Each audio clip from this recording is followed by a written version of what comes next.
like always, whatever it is, and that's a weird example, but if you're like, okay, you make pillows, like all I do is I just make pillows. If that's all you do, then the problem is that you'll always, like, if you have that idea, like, man, I wish I could be doing that, then you know you're not this guy.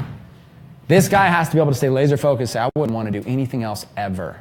I love this. And if you're much more of like, I want to be able to balance stuff, I don't care if here's the cool question. Somebody asked me, or somebody presented it this way, because I'm all over the place too, right? Somebody said, Chris, if I just gave you $50 million a year to just focus, that's all you do is one thing for the next 10 years versus only being able to make like $10 million a year here, would you do it? I was like, hell no, I'd rather have the 10 million and the freedom to be able to do a bunch of crazy stuff because it seems way more exciting to me. So like, that's how you determine, like that's really the question. Because you can make more if you get laser focused, but if you can't stay laser focused, you're gonna kill yourself here. He does that because he stays laser focused. So my advice, as a 21-year-old or anybody in this room, take your time to choose your path wisely and make sure this is something that fits all these different things about you and your personality type. Then when you do, stick to that. You might need to go broad. You might need to say, I have an agency, and my agency allows me to be able to do consulting if I want. It allows me to do Facebook ads if I want. It allows me to promote affiliate offers if I want. It allows me to learn skills. I can always be learning and then offer them in my agency. Having an agency could be an umbrella that allows you to do a lot of things. That's what my agency is. It's my umbrella. Yeah. So if your agency is your umbrella, you're gonna have a bunch going on. So one day you're gonna be learning YouTube, next day you're gonna learn Instagram, next day you're gonna learn Facebook. It's gonna be very confusing.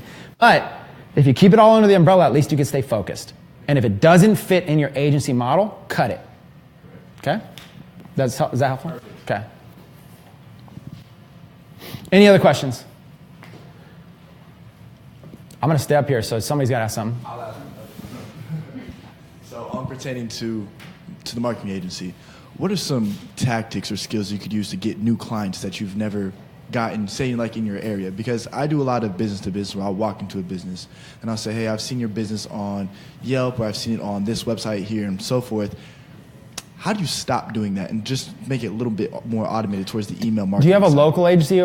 Yeah. Okay, so you market to local businesses? Basically. Why did you choose local? I'm just curious. That was the only thing I knew how to do. Okay. So, is it here in Las Vegas? I mean, you're looking at the agency. I know, but I'm just saying, like, I know you're a solopreneur, you can do whatever you want right now. I'm just saying, like, being local is cool if you want to, right? But you got to commit to it. You got to say, kind of like Yoko, like, you got to commit to it and say, I'm going to be the #1 agency in all of Las Vegas. I'm going to dominate it. In which case, now, choose your path. Now, the more you travel, the more it hurts your business. The more you leave Las Vegas, the more it hurts your business. If you're going to do this, you got to be known as Mr. Vegas. You got to be known as the #1 social media marketing agency in Vegas, period, hands down. That's okay. So if you have this like travel bug and like, dude, I just want to travel the world, be careful you don't position yourself to Vegas. Yeah. Right? Exactly. Like you're getting involved in the school systems and stuff here to raise your family. It wouldn't be smart for you to do that if you're moving in a year. If you're going to move to California in a year, that would be bad. Or if you just moved here a year ago, it would be bad to move here and be like, I want to change all your politics locally, right? But if you're committed to Vegas, then you're like, you know what? I'm going to plant my foot here. I'm going to network. I'm going to make a bunch of connections. It takes a long time to make those connections. Same kind of thing. So choose your path. You got to decide a few things for your path. Are you going to be local, or are you going to be nationwide or even international? If you're going to be local, it's got to be this pure branding play around Vegas. Everything should be around Vegas. You should be networking every single day, making all these connections, and your website should reflect it. Like, almost look like you don't even take on people outside of Vegas. It's like, no, man, I'm Mr. Vegas. It's what I do. Then you've got a niche and you've got an angle, and there's enough business here, you can do fine, and you can make. But if that's not in your cards, if you look at yourself 5 years from now, do you want to be living in Vegas? Do you want to be like this networker, influencer, Mr. Vegas guy, or do you want to be doing something different? Because the more you go down this path, you got to stick to it. That makes sense? Now, of course, it's your life. You can change anytime you want, but when you change, you kind of got to start over sometimes. Very true. So yeah. So like, if Michael Jordan decides, I want to be a basketball player, then years later he's like, damn, I kind of want to play baseball. You know, it's like, try to rebrand yourself. It's a difficult move. Yeah. You know what I'm saying? Yeah. Unless you're Bo Jackson. What is that? So I would say, are you local or are you not? if you're local, I would say Vegas. I would say Mr. Vegas. I'll come up with some. Mr. Vegas probably taken, but I'll come up with some names and stuff like that. Like, I'd come up with something. Like Brian, you're as long as I've ever known you, you're all Vegas. But you might have business in like, you might do stuff in like Miami or a place like that. Online, I go by marketing meetup. Yeah. But like for as long as I've known you, like you're dialed in Vegas. You've got connections here. You've got all your people here. If somebody wants to get involved in, come and have a great experience in the nightlife in Vegas, you're the go-to. You want to be the go-to guy. Yeah, right. And there's obviously a lot of these club promoters out there. You're not the only guy who knows how to get people into a club in Vegas, but you've built your brand around word of mouth and marketing and this and that to get it. So it's just an example. It's like, if you're only kind of loosely ever in Vegas and you're only kind of loosely connected when time goes, you're never going to make a big business, never make a big name. But if you plant your feet here and you make those connections and you work the clubs enough and you go to enough networking events, eventually you're going to get to the point where you break through. So you got to put in the work locally to make that happen, and you've done that for years. And so that's all I'm saying, same kind of thing. Choose your path. Or do you have an agency that's nationwide or even international, in which case it's a completely different animal on how you do it. So choose your path. I don't know. For me, as far as customer acquisition, if it's local, what I would do is just think of the word Las Vegas in all your marketing and come up with a bunch of creative ways to stand out. So I would just put Las Vegas in all your marketing. I wouldn't be like, hey, here's my Instagram influencer training or whatever it is. I wouldn't do that. Because that's like, well, who's that for? Oh, people in Oklahoma? I would do like Las Vegas influencer meetup. All the biggest influencers, we're putting them all together in an event here in Las Vegas. We're all going to meet up, hosted by you. See what I'm saying? Las Vegas versus just general. That's how you brand locally. You put Las Vegas involved in everything, and it makes people feel more special here. Okay, so I would do stuff like that. And your advertising, I would target, anytime you run ads, do geo-targeting 50 miles within within Vegas, stuff like that. And I would just stick to that. Yeah. Rapid fire some questions. Who's got something for your business? Me again. Okay, you are so quick at producing content, and my whole, like, everything I've ever believed in the past has been like batch content. I know I even asked you a few months ago, and you were like, oh, I just edit it myself. Like, how do you have the time to do all the work, create the content, and then edit it and publish it so quickly? Like, I know you're daily. Yeah. Okay, so for content, I'll just put content. This has been my belief. You can have your own belief. Everybody can have their own belief about this stuff, right? We're all different. My belief is that quantity is better than quality. That's my first belief. Belief one, quantity is quantity over quality. And then belief number two is the 80% rule. And what I mean by the 80% rule is, I believe if this was 0 to 100% on your project right here, I believe literally right here, 80%, if you were to stop your project right there versus going here, I believe barely anybody would even notice. If you stopped your project 80% through of what it could have been, no one's really going to notice. And here's the other thing I found, is that this right here takes 20% of the time, and this takes 80% of the time. So what it means is, if you stop it, if you go from 0 to 80% is about 20% of the total project. The majority of time in the project is in the final touches. These final touches on anything you do, this is where 80% or even more of your time goes. So here's an example is, and I don't know if we already turned this off or not. Did we turn it off? I don't even know if I'll be able to log in. We could try. But here's an example is, let's take anything like logo design. If I do like, let's say like, let's see if it'll come on. Okay, if it comes up quick, then we'll do it. This is incognito though. QuickTime. All right, let's do. There's a bunch of different ways. So I don't know if that doesn't fall. Let's do. Let's see if it'll let me log in here. Okay, here's an example. This is just a basic app. Let me record, otherwise Steele's going to be mad at me. Okay. Got you, Steele. Okay. So this is just an example of, for your question, Daniel, it's a question of quality versus quantity. So there's basic little tools. This is a cheap one. This is not, I'm not disrespecting the creator, but I think it's like a $50 tool or something. It's like a basic tool. So I'll just go in here. It's like a little logo creator. Logos. I don't know. I don't even know what combination marks is. And let's call this, does anybody have a company name real quick that I could do a logo for? Thank Yous Incorporated. How do you spell it? Thank Yous? Like Y-O-U-S? Yes. Thank Yous Incorporated. Okay. Just like that, thank Yous, Y-O-U-S? Okay. So you just come over here and you select one. I don't know, there's one right there. And then you just come in here and you thank. And then you choose this one here. Use. You can make it bigger. I don't know. Just giving you thank yous. And then you could even put like another one. You could do this one right here. Let's copy it. Incorporated. And then for this right here, let's go like, make it smaller. And then we'll make it like a different color. Okay. And then make it transparent. Save it. Download it. Let's save it there. Pictures. And here's our little logo. Let me just crop it really quick. This, tools, crop. Okay. And just like that, thank yous incorporated, 60 seconds.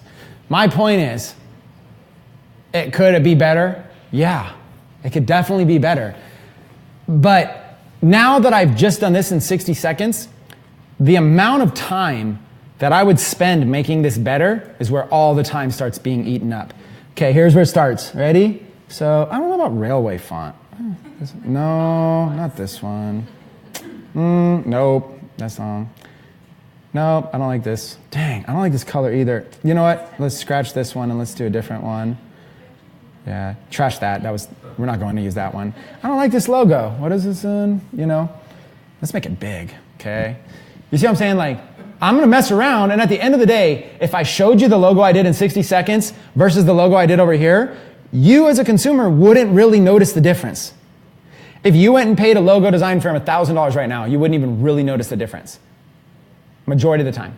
That's what I mean by quality versus quantity.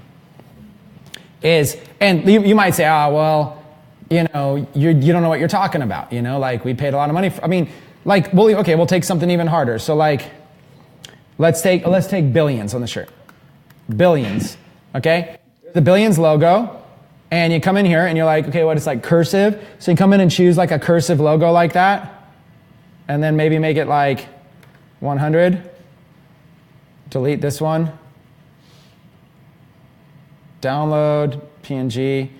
And this is the point that I'm trying to make. And let's just crop that.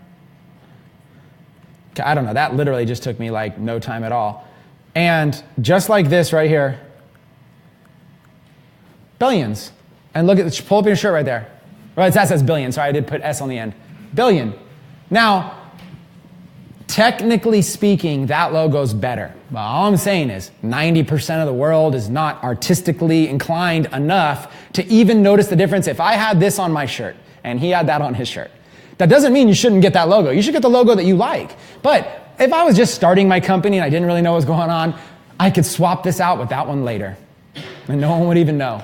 Even if it said Billions, I'm like, I decided to make it billion later. Then I'll do that. My point is, in my opinion, I would rather have 100 of these different logos than one really good one. Quantity, I believe, is greater than quality. And I believe the other thing that we're messing up is people are viewing everything on this screen. So no matter how good you think it is on your fancy big desktop computer, people aren't going to see it like that. The biggest mistake I see people make is website design. People will always be like, dude, let me get your feedback on my new website design, da da da da. They'll send me the link. I'll check it on my phone. I'll be like, yeah, looks good. They'll be like, what are you talking about? What about the animation? That's not showing up. Well, go look at it on your desktop. Oh, you want me to be like the other 10% of people that are going to visit your site from desktop? No. Especially people that are running Facebook ads. You really think you're running Facebook ads to desktop people? No, you're running mobile. Instagram ads, how many people visit Instagram on your desktop? Yeah, you're on mobile. Everyone's on mobile. If you really want to have good website design, design it for here. And if you design it for here, you know how fast and easy it is to design for a phone? Boop, boop, boop, little blocks. Just scroll down. So people get way too focused on quality. The reason is because when you go to do something, you pay a professional. Now, keep in mind, where did that professional come from? They went to school for it.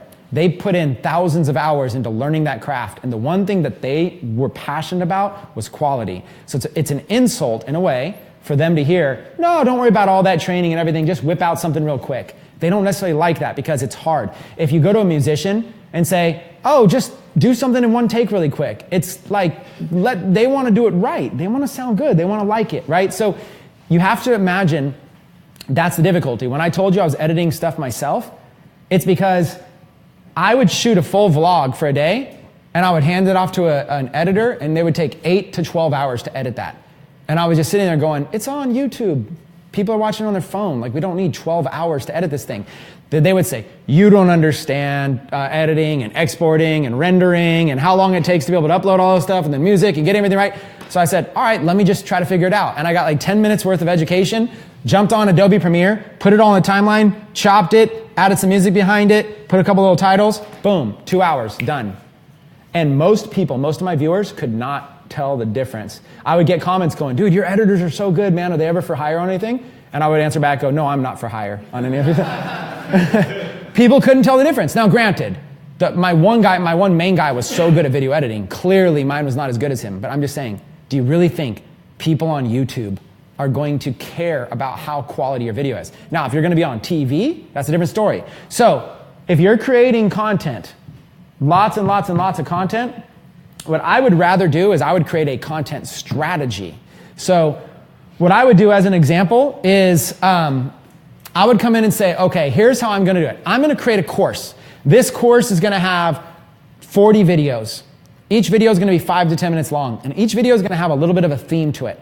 I'm going to start off with me on video camera. Hey, you guys, Chris Record here, video number 6. I'm going to talk to you about how to design a logo in 60 seconds or less. Okay, that's me on camera. Let's dive right into it. Then it jumps to screen recording. And now I'm talking over it. So here I am on the software, blah, blah, blah, blah. Here's exactly the steps it needs to take. And I go through that. Then it comes back to me at the end. So that's how you design a logo in 60 seconds or less. Here's the takeaways. Number 1, get this logo program. There's a link to it below the video. Number 2, focus on quantity over quality. Number 3, whatever. Here's your takeaways. Hopefully you guys enjoy that. I'll see you in the next lesson. If I follow that kind of a format, me on video, me inside teaching with just the screen, and then me back on video, I'm solid. And now I can go, okay, every video should be 5 to 10 minutes long. And then what I'll do is I'll write out my list of 40 videos. I'll come up with the titles in advance. And I'll come up with like, okay, what am I going to show during that? And then I will literally just sit down on a Saturday afternoon and do the entire course. I'll create an entire course. Like Dark Post Profits, $500,000 in sales. Created that entire course in like a weekend while I was drunk. I actually got drunk. Like legit, we drank like 4 bottles of wine. Me and I think Seth or somebody was over there. Yeah, just like sit around, drink wine. We would go through phases, drinking wine all night until we're too drunk, and then we switched to energy drinks. And then we just did energy drinks, creating again. Then we went back to wine because we're like, is it 5 yet? Because like once it turns 5, it's like official wine time, I guess. You're like able to justify drinking wine. Then we just drank wine again. So like each night was like 2 bottles each. We just got belligerently drunk. I created Dark Post Profits. If you watch that old course, you can hear my wine glass constantly hitting down in the background. It was just bad. I just binged it, created the whole entire course, and generated $500,000 in sales. Just did it in a weekend. That's content creation. That's how, if you were to like go to my YouTube channel, I was able to produce a well-edited vlog every single day of my life, and every single week, a full-blown music video. 20 weeks, 20 music videos. And then on top of that, I was doing 90-day challenge, live streaming every single day for 90 days inside of the group. And then on top of that, running a company with 100 employees. To be able to do all of that, and being a father, and traveling to see my kids every other weekend. So just to be able to do all that, you have to give up on quality. And the cool thing is, you guys, no one will really know. No one will really notice. So it's only you. You're the perfectionist. You're the only perfectionist. You're the only person that's actually going to notice this. And by the way, I don't condone getting drunk and making courses. I don't think it's the best value. At the time, I was going through a divorce, and I think I was just drinking because of the divorce. And so don't take those, separate those two out of the message. Just create great courses. Questions? Let's get like 2 or 3 more, and then let's call it a day. I'm just going to wait for somebody, so someone's got to speak. It's got to be someone new, too. If you could expand a little bit more specifically on the content with like YouTube, for instance, how to make a YouTube video. You pretty much just explained it, like even this short course, but how to make a YouTube video that, ultimately I know when I bust out 100, 100's going to be better than the first one, so why not just make 100, each day or something like that, like you rock that with your vlogs. Can you expand a little bit more on that? Yeah, so with my vlogs, I gave myself a 3-day lag. So what I would do is I would say, even just a 2-day lag. So whatever I film on Monday, I'm not going to edit and upload that the same day. I'm going to film on Monday, and then I'm going to edit on Tuesday, and I'm going to upload on Wednesday. Because that allowed me to be able to make sure there could be an error or something like that. Maybe even give yourself more of a lag. Whatever you film on Monday, you give yourself Tuesday and Wednesday to edit, and then you upload Thursday. So give yourself like a 2 or 3 day lag. I didn't create a whole bunch of vlogs in a row, but what I did is I had what's called pocket content. So every day you want to do your daily life. If you're going to vlog, you want to do your daily life. Like, hey, what's up, everybody? Here's the date, whatever. This is what I'm doing today, da-da-da-da-da. And then you could be like, somewhere in the middle of the video, you're like, so check this out, last weekend. Or hey, flashback. Actually, last year, we were out of this crazy snowboarding trip. I got in this huge accident. In fact, run the clip. And then you pocket footage. And there's like 3 minutes of your vlog content was filmed a year ago. You just shoved it in the vlog. And then you kind of come back to and you go like maybe the next thing you're doing, now you're off at a restaurant, whatever. You're like, oh, flashback to last weekend when I was at this event and I got a chance to be able to run into my friend George, who I haven't seen in years. And then you run that clip. So you're able to the cool thing about vlogging or that personal lifestyle stuff is the majority of the vlog is what's going on that day. But you can always splice in things. And you can splice in other things that happen. Be like, I'm not sure if you guys saw the news today, but it's pretty crazy. This and this happened. And you can talk about it and reference it and show some footage from it or whatever, and then move on with your vlog. So it's 80% vlog and 20% content. And sometimes I would do sometimes I was sick or whatever. I would do an intro for my vlog, and then I would just roll all content that I had pre-recorded. Right. So you can have pocket content. So if I was going to go do a vlog again, what I would do is I'd come up with a bunch of pocket content in advance. I'd spend maybe a month. I would say I'm going to launch, what's today, April something or whatever. I would say I'm going to launch my vlog June 1st. And then what I'm going to do is I'm going to basically, from now until June 1st, I'm going to make sure I have my entire strategy for what I'm going to do starting those days. But I would get a bunch of vlog content, maybe some funny clips. Maybe I would be like, ooh, one of the vlog episodes I want to talk about is personality types. So why don't we act out a skit where I'll get 4 different personality types and we'll just have some funny back and forth to explain it. And then that will go on vlog number 7. And I'll talk about personality types and then I'll roll the skit that we did and then put it in there. So what I'll do from now until June is I'll create a bunch of content that kind of gives me some ammo, and I'll create pocket episodes. I'll maybe create a whole day. So even though I'm starting June 1st, let's say next week I go to Florida. Maybe I'll film my Florida trip really quick, maybe go to Disney World or something for the weekend. I'll just film that.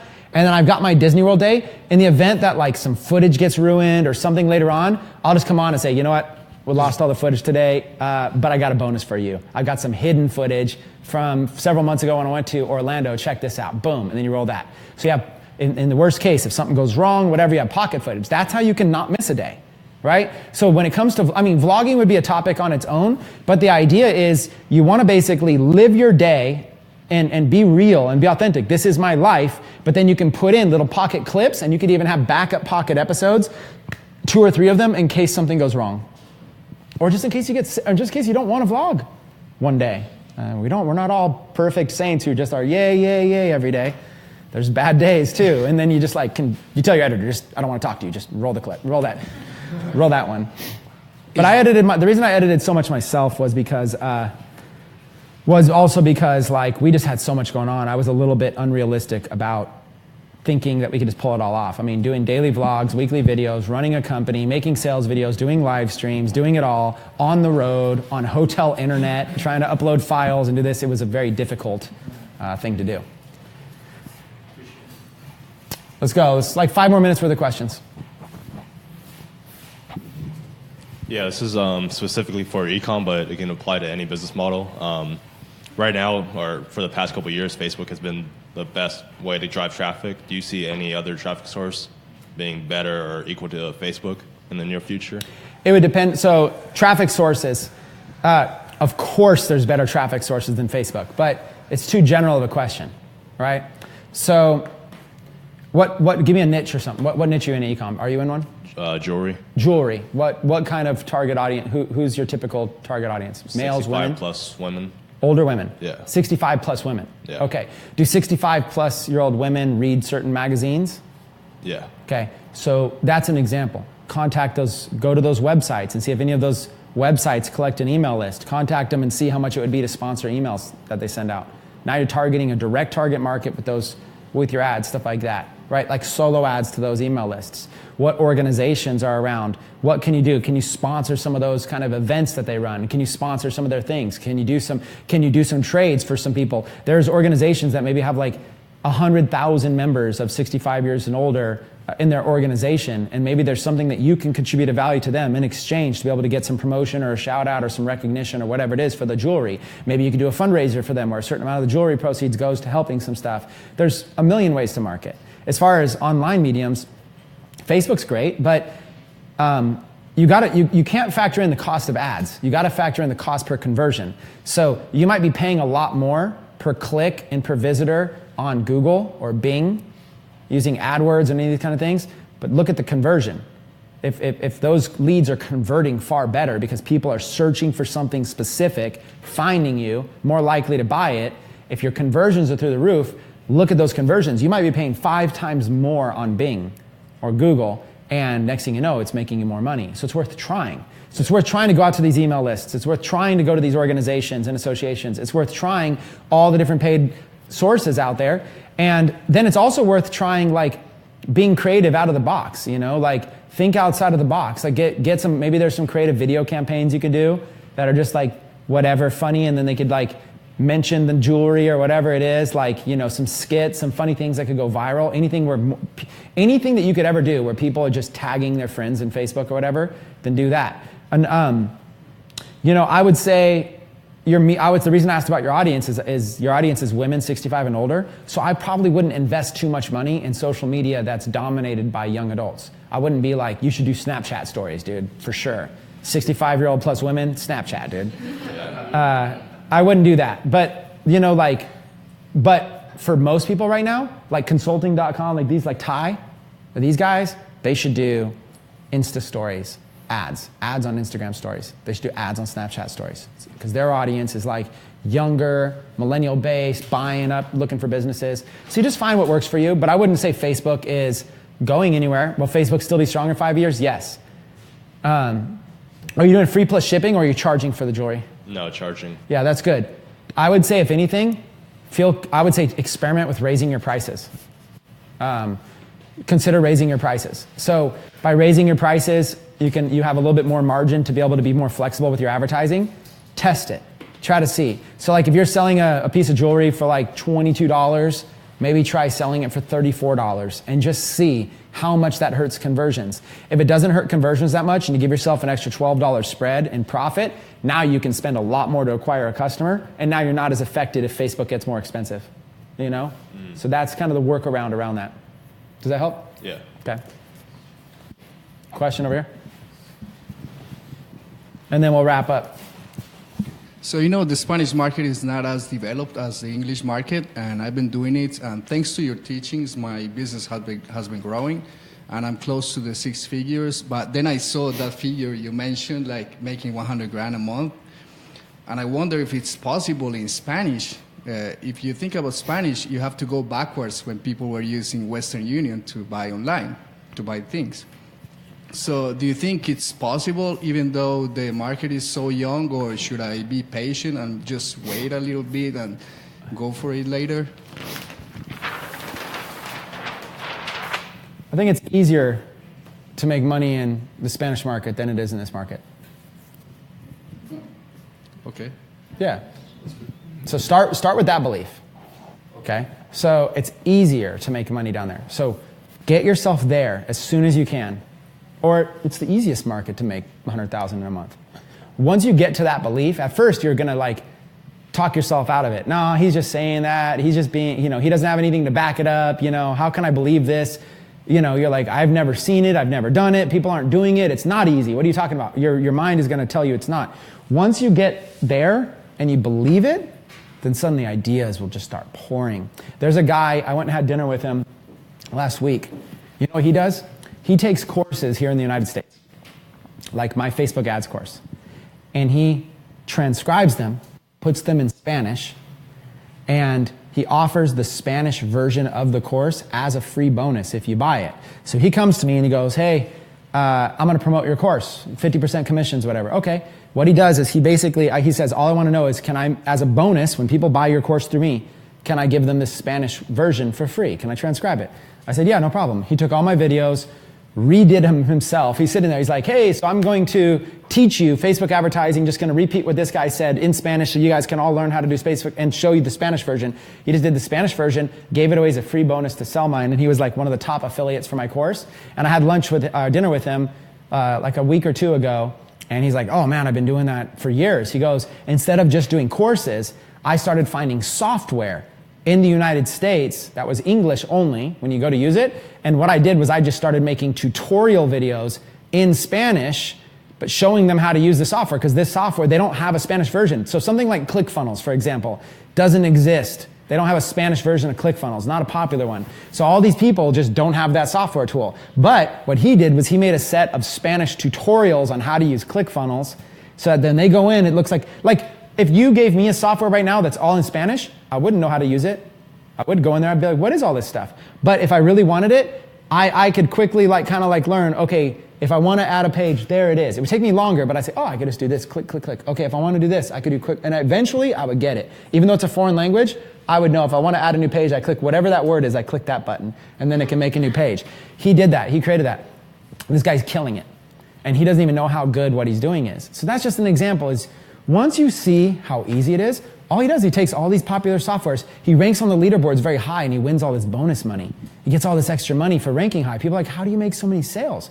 He's like, oh, Spanish. The only thing he says is that he doesn't focus on expensive product. He doesn't do $2,000 or $5,000 products down there. He does products that are like $50, $100, and he goes in quantity. So what he does is he goes $100 or less, and he goes mass quantity down there. He goes and he gets basically thousands and thousands and thousands of people to buy. And he goes, it's easy because nobody else is doing it. You have no competition. Here in the United States, it's hard because you have everybody competing. In other countries, it's easy because you have no competition. No one's even doing it. I've got a friend who I met with actually in Florida, same thing, ClickFunnels conference. He's like the #1 marketer in Germany. And I said, how are you the #1 marketer in Germany? He's like, well, how many other German marketers do you know? It's like, not many. He's like, wasn't that hard. He's like, I just set out to be the #1. That doesn't mean there's not German marketers. It's just that, he's like, it's easier. He's like, for me to come in the United States and try to be the #1 marketer is very, very difficult. So now he's putting like thousands of people in events in Germany. But he's like, hey, it's easier. In his mind, he's like, you kidding? It's just easy. No one's competing with me. No one's even bothering trying. So why not just be the #1 person? So I could go to another country and likely be the dominant marketer of the entire country. Whereas out here, it's hard for me to even be the dominant marketer in Las Vegas. Right? See how hard? That's hard to even be that person. But you can go dominate a whole other country. So you gotta say, for international, no matter what your business is, get to this belief. It is easy. As soon you can't live up here. And that's the problem. The reason that you're saying you're almost at 6 figures, you're probably working your ass off to get there. You're probably working hard. Yes. Yeah. So instead of working, it's good to work hard. Don't not work hard, but just also work smart. That's it. It's the only difference. And then the money flows in. Any other questions? Anybody have any dying things to say? Does anybody just want to say something? Liked it? All right, so here's what I want to wrap up with. I encourage you guys to network with each other. We're going to let everybody hang out here for a little bit longer. In this room,